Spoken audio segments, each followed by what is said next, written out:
est 7h11 sur Europe 1. Dimitri Pavlenko, vous recevez ce matin Dora Muto et Marguerite Stern. Les auteurs ou autrices, vous ferez comme vous voudrez, du livre par qui le scandale arrive, Transmania, enquête sur les dérives de l'idéologie transgenre, livre paru chez Magnus. Bonjour Dora Muto. Bonjour. Et bonjour Marguerite Stern. Bonjour. Merci à toutes les deux d'être avec nous ce matin sur Europe 1.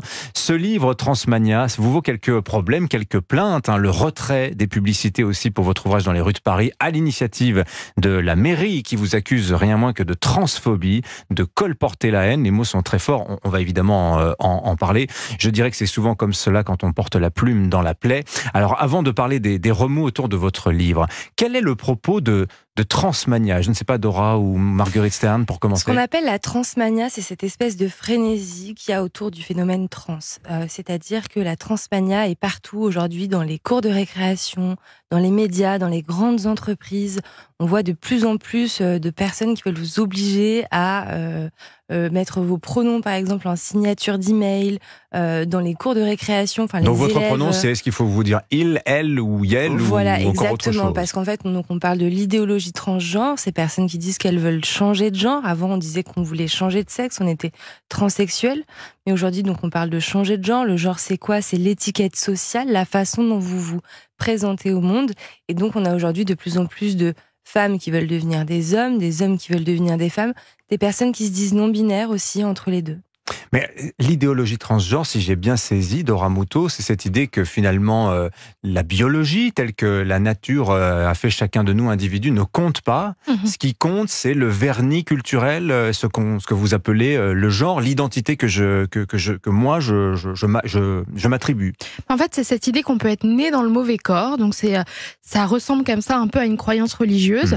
Et du coup, effectivement, il y a des gens qui pensent vraiment être nés dans la mauvaise chaussette, entre guillemets. Alors ça existe, la dysphorie de genre. Oui, mais ça existe, c'est pas parce qu'on est dysphorique qu'on est forcément né dans le mauvais corps. En fait, il y a tout un tas de problèmes psychiatriques qui peuvent amener à penser ça. Et en fait, aujourd'hui, on pousse les gens en fait dans ce qu'on appelle un protocole transaffirmatif, c'est-à-dire qu'on va les valider directement dans leurs croyances. C'est-à-dire, voilà, si demain moi je dis je suis un homme, on va me valider dans ma croyance et me faire transitionner socialement, mais aussi physiquement avec des hormones et de la chirurgie, et des chirurgies la plupart du temps irréversibles.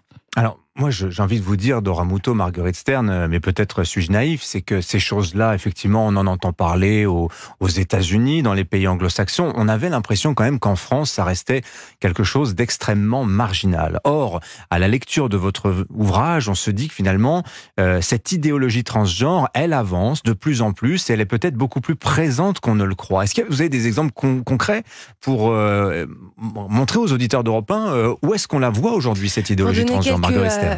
Pour donner quelques exemples sur la France, on a par exemple des manuels scolaires qui parlent aujourd'hui de sexe assigné à la naissance, d'identité de genre, donc qui rejettent totalement la biologie, qui font du prosélytisme auprès des élèves en leur propageant des croyances. On a aussi eu récemment le cas d'un homme transféminin, donc un homme qui se dit femme, qui a gagné une compétition sportive de femmes sur un 200 mètres. Oui. Monsieur s'appelle Alba Diouf. Oui. Et il a écrasé la concurrence. Il finit avec 50 mètres d'avance, je crois. Voilà, quand il concourait chez les hommes, il était 980e en place nationale. Il est passé aujourd'hui 58e international chez les femmes. Donc, la question des sports.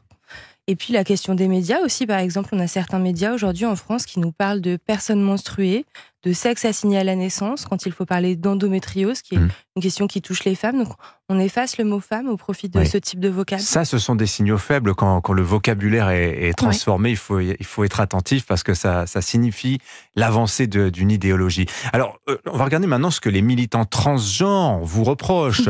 C'est le sous-titre de votre livre. Enquête sur les dérives de l'idéologie transgenre qui s'infiltre dans toutes les sphères de la société. Voilà. Sous-entendu, vous verriez le mal partout, quelque part. En tout cas, l'idéologie transgenre partout. C'est pas qu'on voit le mal partout, c'est que en fait, c'est une idéologie qui est financée. Voilà, il y a un rapport de LGBT Funders, c'est un groupe de philanthropes, qui dit qu'ils ont injecté plus de 36 millions en 2021 pour faire avancer les revendications transgenristes. Et donc 36 millions d'euros en France ? Non, de dollars aux États-Unis. Oui. Mais en fait, cet argent revient en Europe à travers certaines ONG comme Transgender Europe, etc. etc. Et en fait, ils financent toute une nébuleuse d'ONG qui vont s'occuper de faire avancer la notion d'identité de genre, faire en sorte que cette notion pénètre dans la législation. Ils vont aussi faire en sorte que le langage change avec certaines assos qui vont travailler par exemple avec l'Associated Press aux États-Unis, qui est l'équivalent de l'agence France, presse, et qui vont éduquer les journalistes sur comment il faudrait parler de la question. Il y a aussi certaines ONG qui poussent certains politiques trans. En fait, c'est très organisé tout ça, et puis surtout, le côté législatif en France a beaucoup avancé. Depuis 2016, on peut être une femme et avoir un pénis en France, c'est-à-dire que il y a une sorte de fiction légale qui s'est créée, et il y a une décorrélation entre l'état civil et le biologique. C'est plus la même chose. Mais pardonnez-moi, encore une question qui vous semblera peut-être un peu naïve, mais en quoi c'est grave, Marguerite Stern, que des gens défendent leur vision du monde et s'organisent comme un lobby et mettent de l'argent dessus? En quoi c'est grave finalement cette idéologie transgenre? Qu'est-ce qui vous semble grave de votre point de vue? Alors, ce qui nous semble grave, c'est que premièrement, c'est une question de santé publique. On est très inquiète aujourd'hui pour les enfants qu'on fait transitionner dans les hôpitaux français. D'ailleurs, il y a une proposition de loi du groupe Les Républicains pour interdire les transitions médicales pour les enfants. Il y a eu des scandales sanitaires outre-Atlantique, et donc Il y en a tant que cela, des enfants qui changent, qui font ces... On n'a pas les chiffres exacts. En fait, les seuls chiffres dont on dispose sont ceux de la Pitié-Salpêtrière, qui sur 10 ans ont accueilli à peu près 200 enfants. Mais il y a entre 16, 18 autres services équivalents en France. Donc à partir des chiffres de la Pitié-Salpêtrière, on peut faire des projections. Et puis enfin, ce qui nous inquiète, c'est que on le répétera jamais assez. Nous, on n'est pas contre les personnes trans. On est contre cette idéologie, en fait, contre ce projet politique prosélyte qui veut changer la société en profondeur en effaçant la sexuation, en effaçant le mot femme. Et nous, en tant que féministes, on s'oppose à ce projet politique-là. Dans le journal de 7h tout à l'heure sur Europe 1, Marie Jiquel racontait que votre livre, il est l'objet d'une chasse aux sorcières, littéralement, à savoir que des militants transgenres dans les librairies ou pour l'acheter vont le planquer pour que ceux qui voudraient l'acheter ne le trouvent pas. J'ai noté aussi que votre livre, on ne le trouvait pas en version numérique et que votre éditeur avait été la cible de cyberattaques. Oui, plus de 7000 cyberattaques sur le site. Et malheureusement, ce n'est pas que les militants transgenristes qui le cachent, c'est aussi il y a les libraires qui le cachent eux-mêmes. Il y a des libraires qui refusent de le vendre. Nous, on a énormément de gens qui nous contactent en disant les librairies ne veulent pas le vendre. Ils disent achetez-les sur Internet. Ça fait qu'on est best-seller à la fois sur la Fnac et sur Amazon. Mais par défaut, parce qu'on a du mal à vous trouver en librairie, en boutique. Oui, on a exactement. Et tout ça, c'est un peu le prolongement aussi de 4 ans d'années d'harcèlement qu'on subit avec Dora.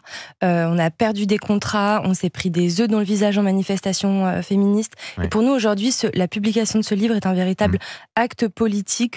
On pose un acte, on a un message à faire passer au monde. On a l'impression que ce message, malgré la censure, est en train d'être entendu. Dernière question, vous vous définissez toutes les deux comme des féministes de gauche, mais finalement les violences dont vous êtes la cible, les attaques dont vous êtes la cible, elles viennent de militantes qui elles aussi se disent féministes et de gauche, Dora Muto. Je pense qu'on ne se dit plus de gauche ni de droite. On pense que défendre notre position, ça devrait être une position apolitique. Effectivement, il y a plus des médias de droite qui nous donnent la parole et on les remercie. Merci à toutes les deux, en tout cas, d'être venues sur Europe 1 pour nous parler donc de Transmania, enquête sur les dérives de l'idéologie transgenre. C'est paru chez Magnus. Merci à toutes les deux, Dora Muto et Marguerite Stern. Pardonnez-moi. Bonne journée à toutes les deux. Merci. Il est 7h20 sur Europe 1.